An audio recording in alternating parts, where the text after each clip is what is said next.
Menjatuhkan pidana terhadap terdakwa Indra Kusuma alias Indra Kents oleh karena itu dengan pidana penjara selama 10 tahun serta denda sebesar 5 miliar.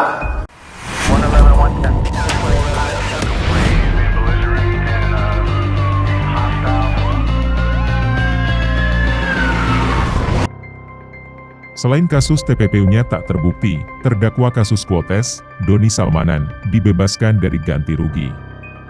Hal ini berbeda dengan terdakwa kasus Binomo, Indra Kents, yang terbukti melakukan TPPU dan asetnya dirampas negara.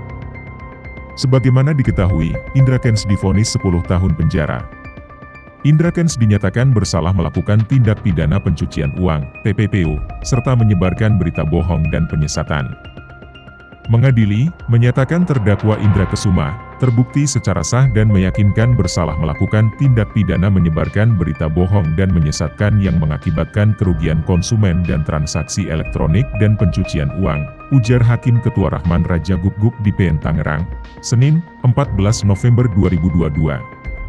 Menjatuhkan pidana terhadap terdakwa Indra Kusuma dengan pidana penjara selama 10 tahun penjara, imbuhnya.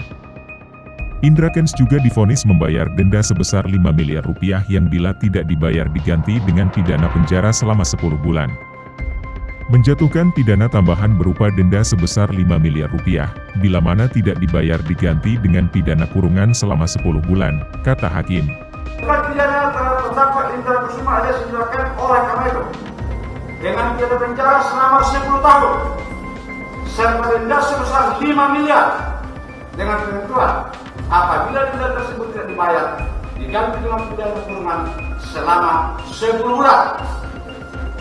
Menetapkan nama terdakwa dalam tahanan dikurangkan seluruhnya dari pidana yang dijatuhkan. Menetapkan terdakwa tetap ditahan.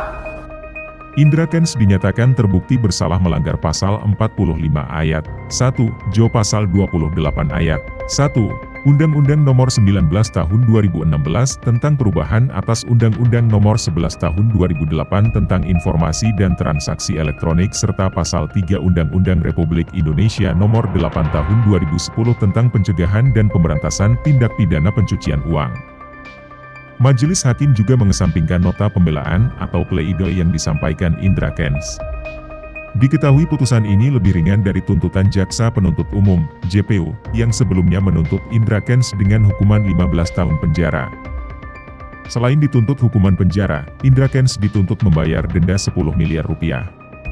Apabila tidak dibayar, diganti pidana badan 12 bulan penjara.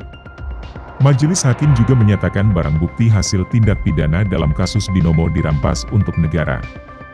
Hakim menyatakan aset yang disita merupakan hasil judi dan trader Binomo merupakan pemain judi. Sementara itu, Doni Salmanan divonis hukuman penjara 4 tahun penjara. Kasus TPPU Doni Salmanan tidak terbukti. Vonis tersebut juga lebih ringan daripada tuntutan JPU 13 tahun penjara. Pembacaan putusan disampaikan oleh Majelis Hakim Ketua Ahmad Satibi di Pengadilan Negeri, PN, Bil Bandung, Kamis, 15 Desember 2022. Menjatuhkan pidana kepada terdakwa dengan pidana penjara 4 tahun dengan denda 1 miliar rupiah subsidiar 6 bulan, ujar Satibi dalam pembacaan putusannya, seperti dilansir Detik Jabar. Satibi menilai terdakwa Doni Salmanan bersalah telah menyebarkan informasi bohong kepada member Quotes sehingga menyebabkan kerugian kurang lebih mencapai 24 miliar rupiah. Menyatakan Doni Muhammad Taufik terbukti secara sah dengan sengaja menyebarkan berita bohong dan menyebabkan kerugian dakwaan pertama, katanya.